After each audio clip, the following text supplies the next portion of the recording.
আমার রিচটা যখন ডাউন হয়ে গেল, আমি ভেবে পাইনি যে আমার রিচটা কীভাবে মানে ঠিক হবে। হ্যাঁ, আমার সেই অভিজ্ঞতা নেই, কারণ আমি নতুন ক্রিয়েটার। তারপরে আমি সকলের মানে ভিডিও দেখলাম, ফটো, সকলের ভিডিও ফটো লাইক কমেন্ট করতে লাগলাম, লিখে কমেন্ট লাইক করতাম। আমি কাউকে স্টিকার মানে দিতাম না। আর নোটিফিকেশানে যারই ভিডিও আসতো, পোস্ট আসতো, লাইভ আসতো, আমি সকলেরই দেখতাম, কমেন্ট করতাম, লিখে কমেন্ট করতাম। কারণ স্টিকার দিলে ইস্যু আসতে পারে বা ইস্যু আসবে, ওই জন্য লিখে কমেন্ট করতাম। আর গঠনমূলক কমেন্ট, এখন গঠনমূলক কমেন্ট নিয়ে একজন ভিডিও করছে, যে তোমাদের গঠনমূলক কমেন্ট যদি জানা থাকে বলবে। হ্যাঁ, গঠনমূলক কমেন্ট হচ্ছে যেন কেউ যেন একটা সত্যি যথেষ্ট পরামর্শের একটা ভিডিও করলো, সেখানে আমি মানে কমেন্ট করলাম যে হ্যাঁ দিদি, তুমি খুব সুন্দর পরামর্শ দিয়েছো, কাজে লাগবে। এটা হচ্ছে গঠনমূলক কমেন্ট। আর খারাপ ভিডিও হোক, যাই হাসির হোক, যাই ভিডিও হোক, সেখানে উল্টোপাল্টা মন্তব্য করে আসতাম না। সেখানে যথেষ্ট একটা সুন্দরভাবে কমেন্ট করে চলে আসতাম। আর ধৈর্য সহকারে সকলের ভিডিও দেখতাম, কারো ভিডিও ঠেলে দিতাম না।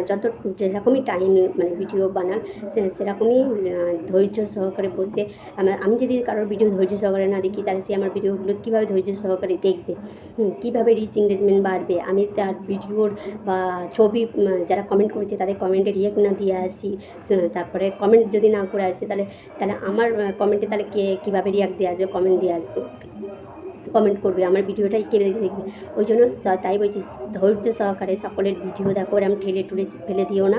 হ্যাঁ, ঠেলে টুলে না ফেলে নিজেদের যেরকম ইচ্ছা করে যে আমারও ভিডিওতে কমেন্ট লাইক করুক, তা সকলেরও ইচ্ছা করে, তাই সবাইয়ের পাশেই থাকতে হবে। যেরকম সকলের ভিডিও আমি দেখতাম, হ্যাঁ, যেরকমই বড়ো হোক ছোটো হোক, ক্রিয়েটার লাইভ করতো, তাদের লাইভে আমি জয়েন হতাম। লাইক কমেন্ট যতটুকু পারি লাইক কমেন্ট করতাম। যে এখন লাইভে জয়েন হয়ে কেউ তো মানে কমেন্টও করে না, শুধু জয়েন হয়ে বসে থাকে। না, তোমরা কমেন্ট করবে, এতে রিচ এঙ্গেজমেন্ট বাড়বে। হ্যাঁ, তোমরা কমেন্ট করবে।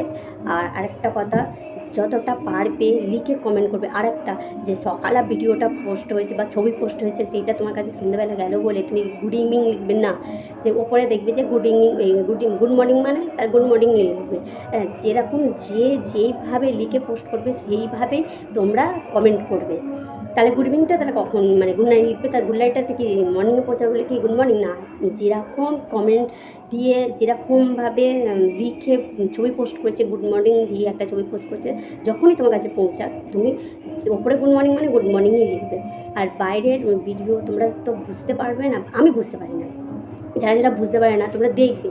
হ্যাঁ, নাই বুঝতে পারে, 5 মিনিট হোক, 2 মিনিট হোক, 3 মিনিট হোক, তোমরা দেখবে। দেখার পর তাদের ভিডিওতে যারা কমেন্ট করেছে সেই কমেন্টটা দেখে কমেন্ট করবে। মানে সবাই না হলে 5 থেকে 6 জনের কমেন্টটা দেখবে যে নাইস বা ভেরি নাইস, সেই কমেন্ট দেখে কমেন্ট করবে। কেন তাদের ভিডিওর কথা তো আমরা বুঝতে পারি না ইংলিশে, তাই দেখতে যেহেতু আমাদের হবে এঙ্গেজমেন্ট রিচটা বাড়ানোর জন্য, তাই জন্য বলছি এইভাবে ঠেলে না দিয়ে ধৈর্য সহকারে ভিডিওগুলো দেখবে, দেখে লাইক কমেন্ট একটা গঠনমূলক করবে, স্টিকার দেবে না, এতে রিচটা বাড়বে। কারণ আমার রিচটা বেড়েছে, আর নেট ফলোয়ারটাও বাড়বে, কিছু প্রবলেম হবে না।